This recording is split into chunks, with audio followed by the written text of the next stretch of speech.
Hello everybody and welcome. My name is Derek Neal. I'm the executive producer here at Maximum Games, and I'm excited today to be able to bring you this sneak peek into our upcoming action-adventure title, Extinction.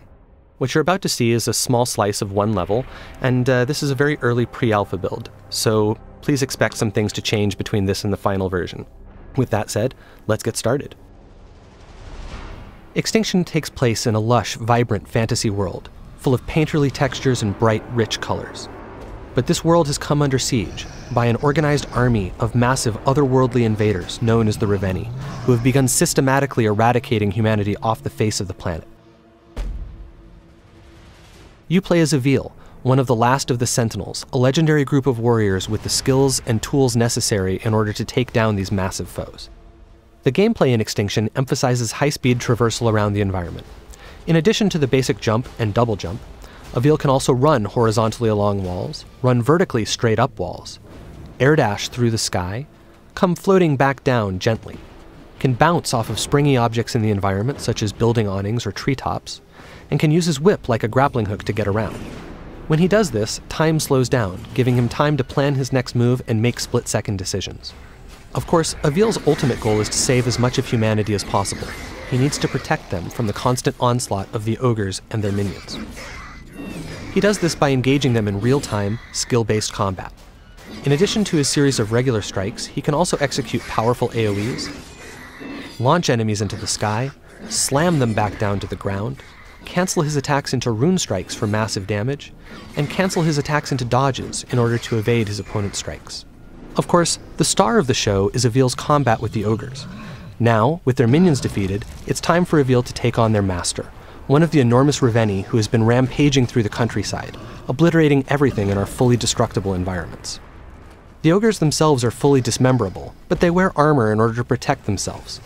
In order to take this beast down, Avil must first destroy that armor. This is done via a powerful charged-up rune strike. Once the armor is destroyed, Avil can then dismember the limb underneath.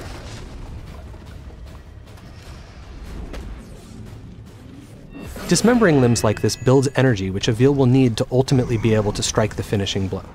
And as you can see, this ogre is none too happy about the loss of its leg, and Avil has to dodge its attacks while also trying to remove the remaining armor in order to get to the limbs beneath them. This is an extremely dangerous situation to be in because if any of these blows actually manages to hit Avil, it will be death in a single hit. Having now absorbed enough power and weakened the ogre sufficiently, Avil is now ready to go ahead and strike the finishing blow. Using the traversal options we showed off earlier, Avil is able to climb up the ogre's back, take out its helmet, and deliver the coup de grace.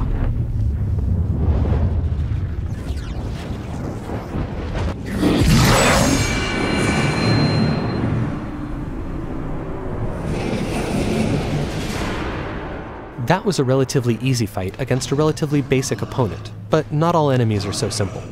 Depending on what armor, weapons, and abilities they have, each ogre presents its own unique challenges, and requires different strategies and tactics to take down. Here, we have an example of an ogre decked out in gold armor. This armor does open up some new traversal options for Avil, but as you can see, it's also much harder to remove. Each piece is protected by multiple latches that must be destroyed in order to remove it.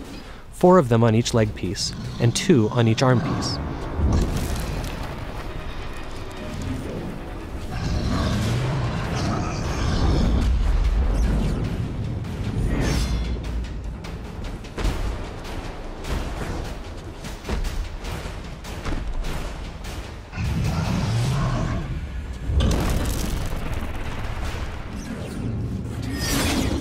Having finally destroyed all the latches, Avil is now able to dismember the first of this ogre's legs. Moving on to the arms, however, is now much more difficult, as they are constantly moving, making it hard to target those tiny latches. Avil must dodge the ogre's attacks and their minions' attacks while doing this.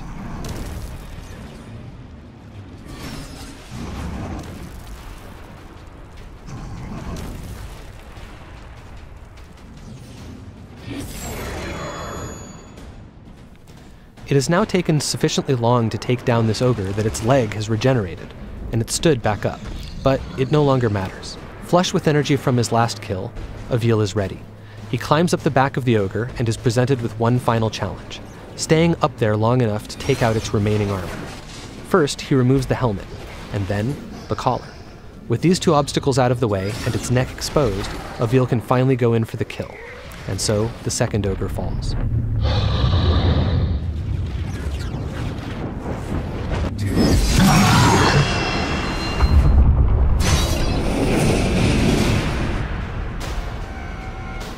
As I said before, this was just a short glimpse into some early pre-alpha gameplay, and there's much more to come. Go to Extinction.com to keep up with all the latest news and reveals, and I'll see you next time.